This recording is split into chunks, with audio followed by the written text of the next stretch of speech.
이어서 의정부교구 상지종 신부가 성명서를 낭독하겠습니다. 성명서 내용은 미사지를 참조해 주십시오.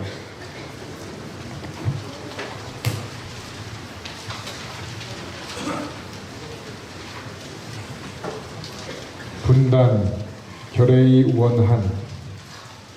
앞을 보지 못하는 자가 앞을 맡긴 수천만을 이끌고 오늘도 파멸의 진창을 향해 일로 매진하고 있다. 살어록한 위에서도 그는 태연하고 과감하다. 눈먼 사람이 어떻게 눈먼 사람을 인도할 수 있겠느냐? 그러면 둘 다 구덩이에 빠지지 않겠느냐? 하는 탄식이 밤낮 그치지 않는다.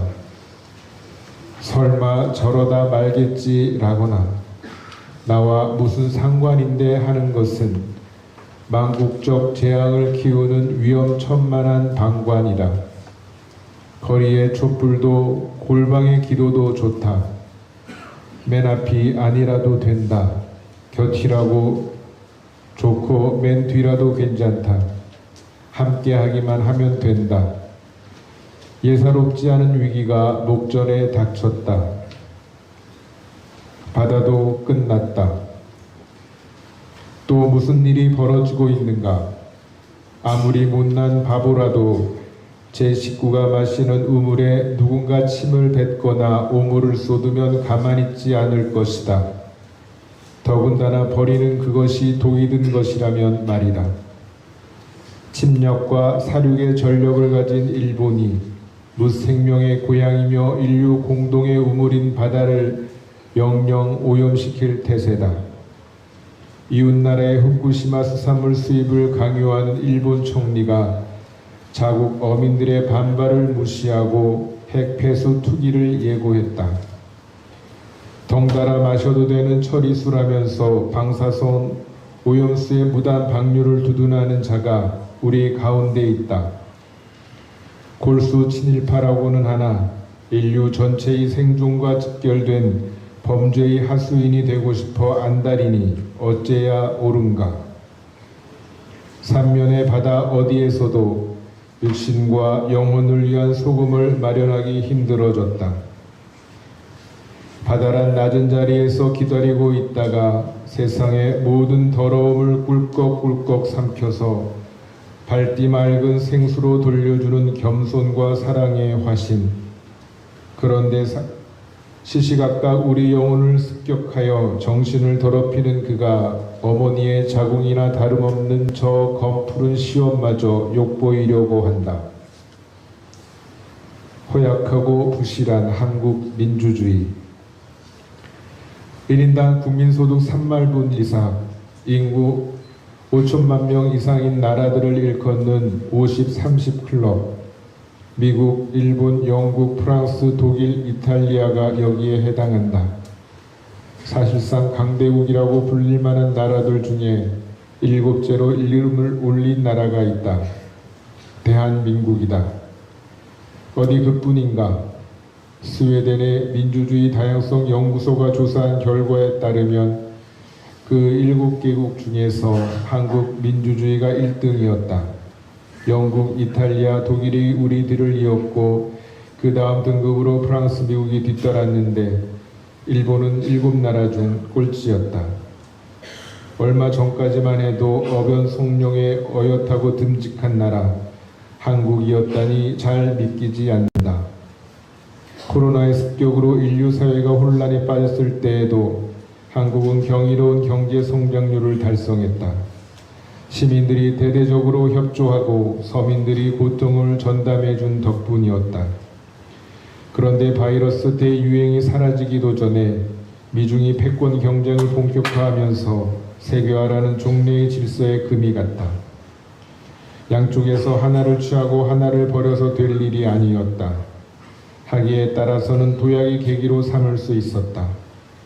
고도의 직관과 용기를 가진 지도자가 필요했다. 하필 그런 시점에 어떤 기준으로든 보통 이하인 자가 대한민국 제20대 대통령이 되었다. 그 후 눈 떠보니 선진국이었다던 나라는 날이 갈수록 헬조선으로 되돌아가고 있다. 4.19는 1년 만에 5.16 군사 반란으로 무너졌고 5.18은 전두환의 학살과 만행으로 짓밟혔다. 60항쟁으로 대통령 직선제를 쟁취했으나 그 결과는 또 다른 군인의 집권이었다. 그러고 나서 2016년 촛불 대항쟁이 일어났다. 기무사령부가 계엄용 포고를 설계했지만 촛불의 위세에 눌려 슬며시 감추었다. 2017년 5월 일명 촛불 정부가 등장했다. 민주화 원년인 1987년 이후 20년 만에 찾아온 재민주화의 기회였다. 시민들은 정권 교체가 아니라 체제 교체이기를 바랐다. 더 이상 타락한 기득권 집단의 노예로 살지 않기를 바랐고 새로운 나라에서 다른 삶을 살고 싶었다. 하지만 기대했던 적폐청산도 삶의 근본적 개선도 없었다. 오히려 권력의 신여였던 검찰 일당이 권력의 주체가 되면서 적폐 정권 시즌2가 도래하였다. 왜 한국 민주주의는 감개무량하면서도 허무한가? 체제가 된 분단. 겪어보니 검찰 독재보다 군사 독재가 덜 나쁘다. 군사 독재는 경제 하나만큼은 책임지겠다고 했고 정치 민주화는 좀 기다려달라고 할 만큼 인간적인 데가 있었다. 반면 검찰 독재는 어른들이 천신만고 끝에 거둔 성량과 민주화의 결실을 남의 나라의 손에 넘기고는 국익을 챙겼다고 우길 정도로 반민족적, 반국가적이다. 군사 독재든 검찰 독재든 정전 70년, 항미 동맹 70년 동안 이 땅에서 요지부동의 체제가 된 분단의 산물이다. 뚜렷이 의식하지 못했을 뿐 극단적으로 우경화한 정치 지형 속에서 그리고 사람 잡아먹는 야수 자본주의의 옹벽에 갇힌 채로 우리는 먹고 마시고 일하며 아이들을 키웠다. 그래서 대한민국에는 불가사의한 일들이 넘쳐난다. 안보국가에서 발전국가로 성장했고 발전국가를 넘어서 민주국가로 거듭 성숙하였지만 집권자들은 복지국가로 나아가는 정상 진로를 바라지도 용납하지도 않는다. 군비 확장에 아무리 돈을 쏟아부어도 가만히 있는 교수들이 복지 예산이 손톱만큼만 늘어나면 곧 나라가 망할 것처럼 악을 쓰고 난리를 부린다. 재래시장의 가난한 상인들은 나라를 팔아먹어도 우리는 무조건 무순당하며 제 발등 찢는 소리를 늘어놓는다.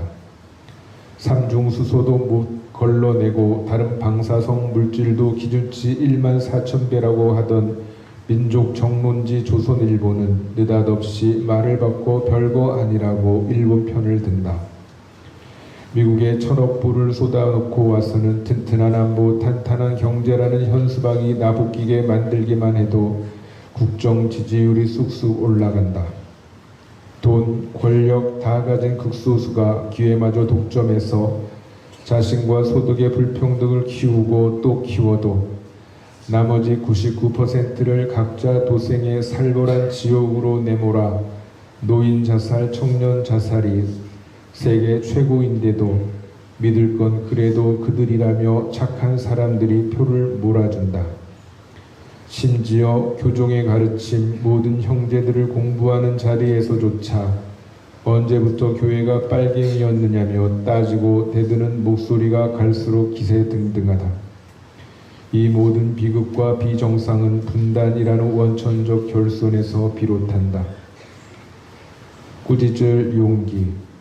가난한 제 동생을 의심하고 미워하고 따돌렸던 70년을 다시 살아보겠다면서도 미군도 모자라 외군까지 끌어들이고 그러려고 주권마저 팔아넘기는 고질적인 어리석음을 교회조차 꾸짖지 못한다면 우리의 복음 선포란 도대체 무엇이란 말인가?